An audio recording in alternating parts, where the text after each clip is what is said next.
This is VOA News. I'm Marissa Melton. U.S. Customs and Border Protection has removed most of the children from a remote Border Patrol station in Texas following reports that more than 300 kids were detained there with inadequate food, water, and sanitation.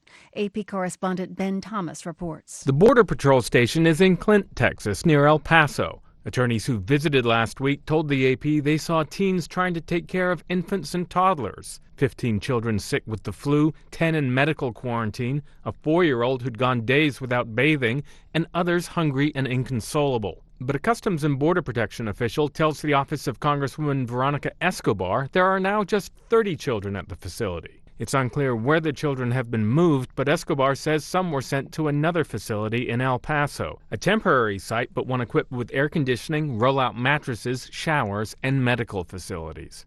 Ben Thomas, Washington. The alleged leader of Saturday's coup attempt in Ethiopia's northern Amhara state has been shot and killed. A reporter in the state capital told VOA's Horn of Africa service that General Asomnu Siga was killed in the capital Monday while trying to escape from security forces. Meanwhile, state media says an official wounded during Saturday's coup attempt, regional prosecutor Migbaro Kabede, has also died. Gunmen broke into a meeting in Bahir Dar, on Saturday, killing regional president Umbachu Mekanen and one of his senior advisors. Georgia's ruling party has announced large-scale political reform in response to thousands of protesters demonstrating in the streets of the Georgian capital, calling for government reform, a snap election, and the resignation of the interior minister. Protests began Thursday in response to a visit to the Russian parliament by a Russian lawmaker. This is VOA News.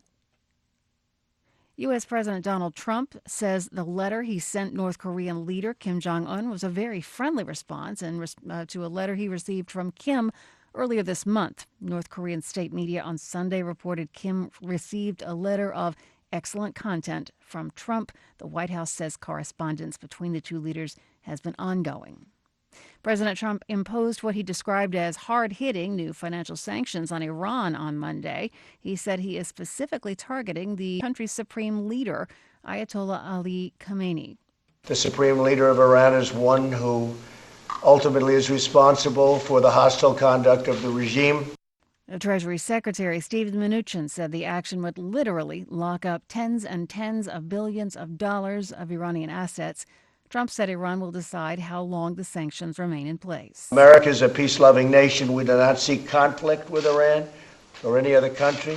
I look forward to the day when sanctions can be finally lifted and Iran can become a peaceful, prosperous, and productive nation.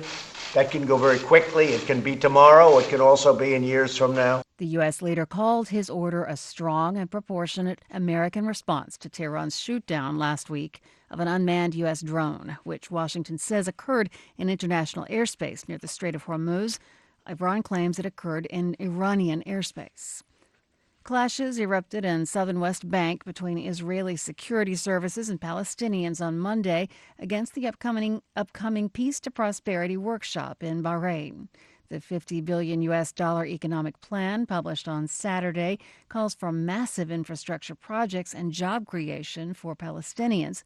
Palestinian Prime Minister Mohammed Shataya points out the plan does not address the core issues of the conflict between Israel and Palestine. What Israel and the United States is trying to do now is simply to normalize relations with the Arabs at the expense of the Palestinians. This is something that we don't accept, and this is something that is totally rejected. Neither Israel nor the Palestinians will have official representation at the two-day summit.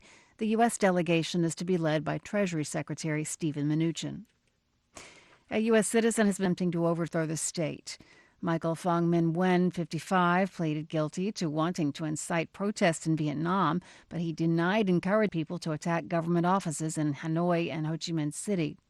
He's expected to be deported to the U.S. after he finishes his sentence, and the U.S. Embassy in Hanoi says it's disappointed by the verdict. Nguyen was born in Vietnam but has lived in the United States since childhood. He was arrested last year while visiting his birthplace. I'm Marissa Melton, VOA News.